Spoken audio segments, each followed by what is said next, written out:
What up, y'all? It's me, Sir Buttah, and since it's Throwback Thursday, and it also just so happens to be August 29th, which marks the 8th year since Hurricane Katrina, I'm going to take you through my Hurricane Katrina story and how that affected me moving forward in my life and to the point that I'm at today.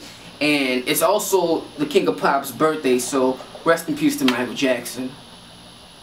But getting into the story, let me just set it up. I'm going to say my father died a few years prior to Hurricane Katrina. And I never was a great student by any stretch of the imagination. Don't even get me wrong here. But I was, I was the type to just do enough to get by. I had the intelligence to be able to do more, but I just did enough. You know what I'm saying? And I focused on other things outside of school. But after my daddy died, I immediately started to get kicked out of schools. I got kept back, and like my life really just those years were just a lot happening at once, pretty weird. But yeah, let's just move forward into the year before Hurricane Katrina. That was the first year since my dad had passed the only year that I passed, and I didn't have to do any summer school. I didn't have any problem. I wasn't getting suspended all throughout the year, and like that was a really good school year. I showed up, I did my work, I kicked butt, I went home. When I was at home, I was just killing it. Like I would be waking up early in the morning before school, working out. Wake up at 5 in the morning, work out, run around the block, which is about, I've run many miles in my days, which is easily a mile. This is a huge block. So run around the block, had a protein shake, hit the shower, bam, ready for school and stuff, you know what I'm saying? So like I was really at like a point in my life where it was just like, I was just kicking butt, you know what I'm saying? And then Hurricane Katrina hits. And keep in mind, all throughout this process, all these years, I've always been highly sociable. I've always been extremely popular. That's just me by nature, you know what I'm saying?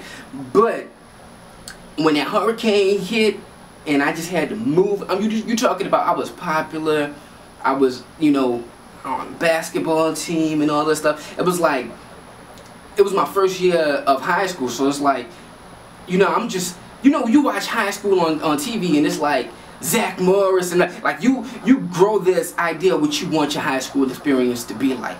And you're like, my high school experience is gonna be great. I'm gonna be this and this in high school. And it was my first year in high school, and it was like at the very start, but I was already like, I was on my way. My best friend from my previous school was there too. We was playing ball together. We was, it was just like a perfect situation for me. Hurricane Katrina hit. I ain't thinking nothing of it. Why would I think something of it? This is what happens all the time down here. So, I'm expecting, we evacuated. I expected, there's been times we evacuated. Before we got there, we turned around, came back home. Been times where we, you sleep in a hotel, you wake up the next day, it's time to come back home.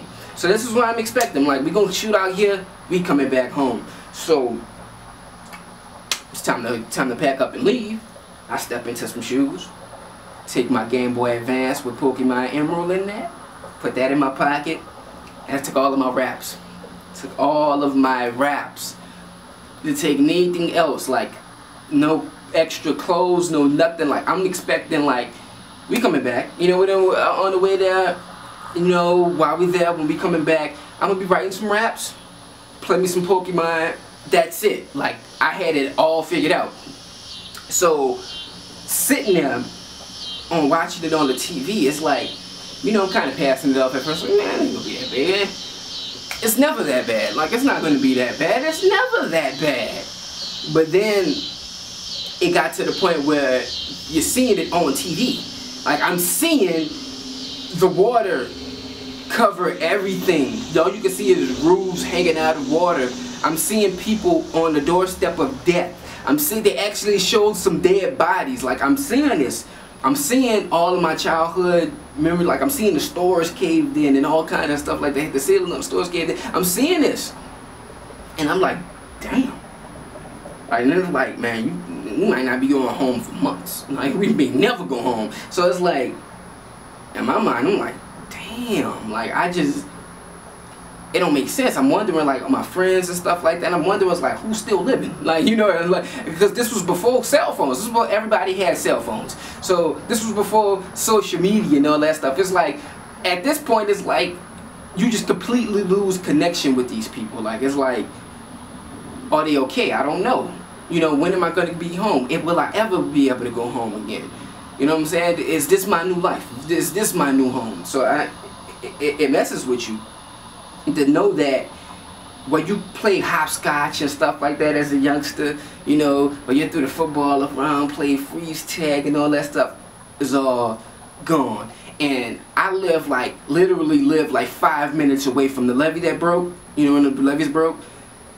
I live like right there, past that every day. We live right there. So yeah, that, and they showed it a lot because the house was gone. Like basically every inch of the house was covered in water. So yeah, so it's like knowing like everything from the items, the physical items. And my daddy always taught us to keep up with things. So the physical items were like, you know, we had all kinds of stuff. All the hand-me-downs I had from my brothers, like, their toys from their generation was still intact. You know what I'm saying? So it's like, when you see those stories about, oh, this thing sold for this amount of money, this old item sold for this amount of money, we had tons of old stuff kept up in well condition, extremely great condition. And it bothers me when I see that stuff today, when it's like, God damn it, I had that stuff, now I don't have it. But that's not even it can't begin to talk about the memories. Like I said, where you played hopscotch when you came up, that place no longer exists. When you talk about coming home from school with your boys and you go to the corner store and you get you a bag of hot chips with an Arizona tea, that place ain't there no more. I was just there like a week or two ago, and that place ain't there no more. Like it don't exist. And to not be able to go back to your childhood, it's basically you don't have a childhood. Everything, like at that point 8 years ago, that's where my life spans. Like the other 16 years, gone. Every item that I had, every memory that I had, all of it is gone. So you basically starting over. All your friends and stuff like that, and you never see these people again. And so I would go to the new school or whatever out in Texas. Went there for 2 weeks. Was popular there. Like I said, this is the theme here. I was popular there, the sociable part, not that I was popular, but I was popular there. I was spitting this rap. That's how I got popular. But this is my very first rap that I actually memorized. I'm gonna spit this to y'all from that. But keep in mind, when I wrote this, I was like 12. And this shit is about to be violent as hell. But I was like 12 when I wrote this. And this is about 11 years old. So think back to 11 years. But it's like, I'm deadlier than a disease saws. With saws, saw off your knees or your arms. I blast with Uzis and sawed offs. If you in the war zone, nigga, the war zone. Someone slashes in your body, you would think it had claws. The way I'm dogging your ass, you would think it had paws. The reason the cops can't stand me, because they know I'm a drug lord and boss of this organization we call Glory Hogs. So all this hating gonna have to come to a pause before I go George Foreman on all y'all and break y'all jaws. Grab the sawed offs and had y'all playing dodgeball with bullets the size of softballs. But they not soft, they hard. Had you on the ground screaming, oh Lord, and knocked your fucking arms off. I told y'all to duck, now all y'all fucked up. Your gut cut plus your head bust. If you put your setup, you get wet up, but I know you not gonna step up, you ain't got enough nuts, faggot. And I spit this rap a million times everywhere I went throughout this time frame, like before, during, and immediately after. I spit this rap over and over and over. And this is how I was always like, you know, I was always the cool kid who rapped. I was always popular, you know. It was just instantaneous. Like, it was like life was coming too easily for me or something like that, because I really wasn't prepared for life to be anything but it, because it always just came to me that naturally. But we go there for 2 weeks. 2 weeks later, never go there again. Never see these people again. You know, we stopped going to school. We was out in Texas for another 2-3 weeks. we came back to New Orleans. We live in completely away from where we would, like, so even if, you know, those things were still intact, I'm in a place where I never been before, because this is the side of New Orleans or whatever that hasn't been damaged. So this is where we at. So I've never been here. They're like the culture and stuff. It's like it's a little bit different from what I'm used to. So when I go to school, I was always in these predominantly black schools. Might be a white kid here, might be a white kid there, Spanish kid here. You know what I'm saying? But it was basically black kids. You know what I'm saying? So now I'm in this school with mostly white people, and the Spanish people outnumber the blacks, and it's like, what the hell is going on here? And the majority of the blacks were like, I don't want to use the word ghetto because I know how it is for a black person to be called ghetto, and it's, but these ones, you know what I'm saying, these was ghetto, and these people, the white people, were really preppy, and I'm just somewhere in the middle, and I'm not either.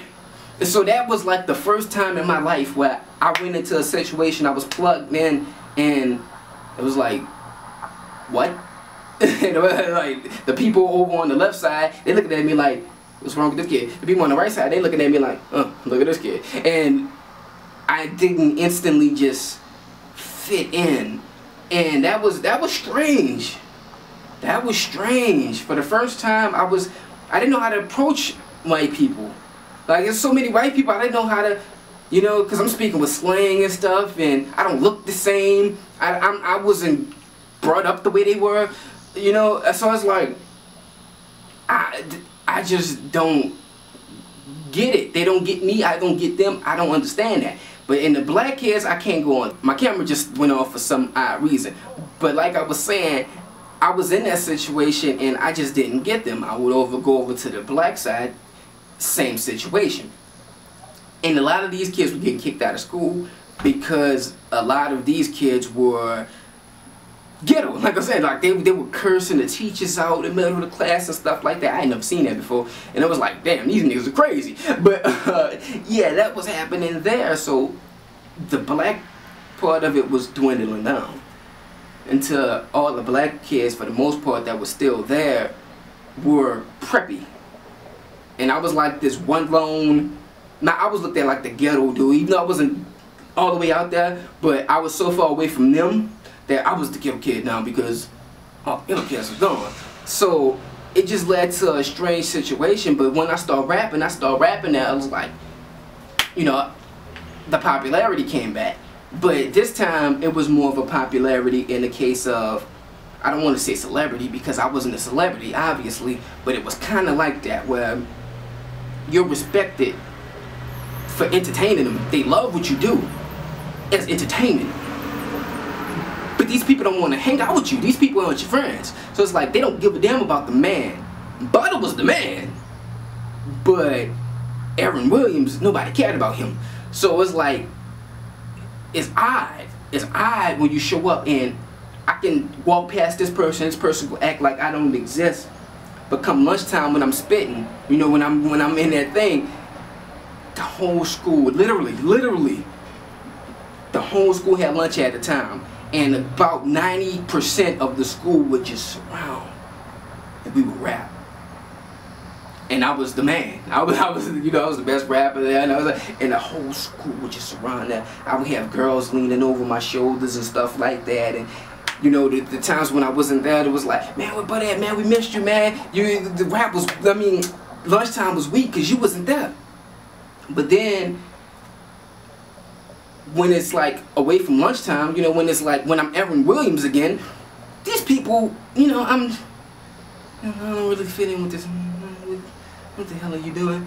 So I end up getting kicked out of that because obviously, like I said, they didn't know what the hell that was. Rap music, they didn't know what the hell was going on. They thought it was some kind of gang activity going on. So they got me out of there real fast. They just was like, I was going to football practice one day, you know, I'm putting on the shoulder pads, you know, like I'm getting geared up. I'm like, yeah, man, we about to go hit it out. We ready to do the thing. And it just come in and it's like, we're going to ask you to not return next year. So you can take off your pads and stuff because you're not going to be on the team next year because we're going to ask you to not return. So I finished the school year, which was only like 2-3 weeks left of the school year. But they sit there and told me to my face, we're going to ask you to not return. So now I'm going to school like I'm out of it. Like I really don't care. Like I'm not a part of this no more. Get to the next school, I'm completely detached. So since that situation, I was completely detached because I went through 6 schools in 9 years. 6 schools in 9 years. So that's a lot of people coming in and out, in and out, in and out, in and out, having to adapt different, you know, situations, different personalities, different cultures, different, like, it was just too much for me at the time, and I just felt like, I'm done. That was it. I was done. It was no more, you know, sociable Buttah. Like, I was just, I'm rapping, period. I show up to school, you know how I am about basketball. You know how I am about my opinion. I didn't care. Like, I would sit immediately next to these dudes, like, right, like in class, and they would talk about Kobe, LeBron, who's better, Kobe or LeBron, and I'll be sitting there like this, just waiting for it to be over. Like, basketball conversation about Kobe and LeBron James, who's better, me not putting in my 2 cents, you know, I was just out of it. Like, I just felt like, and it's like, from a person who's naturally sociable to end up that anti-social, it's crazy. Like, I don't know when it happened, but doing that course, it happened. Like, it was just too much, and it was just like, I look back at them, it's like, I'm done with it. Because like I said, when I was pre-Hurricane Katrina, with all of these friends and all this stuff like that, I never seen these people again. I seen like 2 or 3 of them in life again, like physically, and I seen another 6 or 7 of them on the internet again. But at this point, by the time that I see these people, it's 3 years later, so it's like our lives went that way. You know, I was dealing with a girl at the time who I never seen again until like 3 years later, which is one of the people that I seen on the internet. And I found her on the internet, and I talked to her a little bit, chopped it up with her for a few days. Never spoke to her again after that. But it was like, just to be ripped out of that situation and just being detached from these people and never seeing these people again, like that left something with me. And then going forward, having more of it happen is like, I want out. I don't want to deal with this anymore. So that's basically what I dealt with before, during, and after Hurricane Katrina, and how it affected me in my life. And I just wanted to share that with y'all because I just felt like everything lined up. You know, I'm not the sob story type. Like, I'm the type of person that's like, it happened, and like, that's life. Bad stuff happening to everybody. Everybody got their issues. So it's like, I'm not gonna try to, oh look, my issues are so bad, and I'm, you know, cry for me or anything. Like, I don't care. It happened.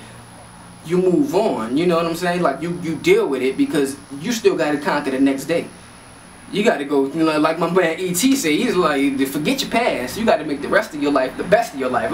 So it's like, who cares about the past? Like, I got things to do. I got places to go. So don't even take this as like some, oh, feel sorry for Buttah thing. And I only said this because it just felt so perfect that it was Throwback Thursday and that it was, you know, the day. So I felt like I should. I felt like everything just lined up for some reason, so I should.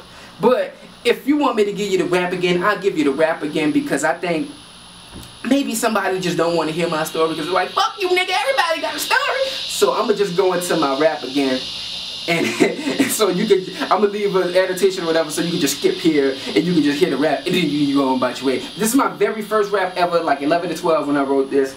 And it was like, I'm deadlier than a disease saws. With saws, saw off your knees and your arms. I blast with Uzis and sawed offs. If you in the war zone, nigga, the war zone. So much slashes in your body, you would think it had claws. The way I'm dogging your ass, you would think it had paws. The reason the cops can't stand me, cause they know I'm a drug lord and boss of this organization we call Glory Hogs. So all this hating gonna have to come to a pause before I go George Foreman on all y'all and break y'all jaws. Grab the sword off, say how you're playing dodgeball with bullets the size of softballs. But they not soft, they hard. Had you on the ground screaming, oh Lord, I knocked your fucking arms off. I told y'all to duck, now all y'all fucked up, your gut cut, plus your head bust. If you put your setup, you get wetter, but I know you're not gonna step up, you ain't got enough nuts. Faggot. And I always had the faggot there. And that was, like I said, I was 11 years old when I wrote this shit. But it was always that faggot. And yeah, like that was crazy that was so damn, you know, violent for an 11, 12 year old. But that's my story for the day. That's the video for the day. Like it if you like it, even though this is kind of a strange situation here. Oh well, like it if you like it. Reimagine reality. Glory hoggers, you know we hog the glory. We out of this piece.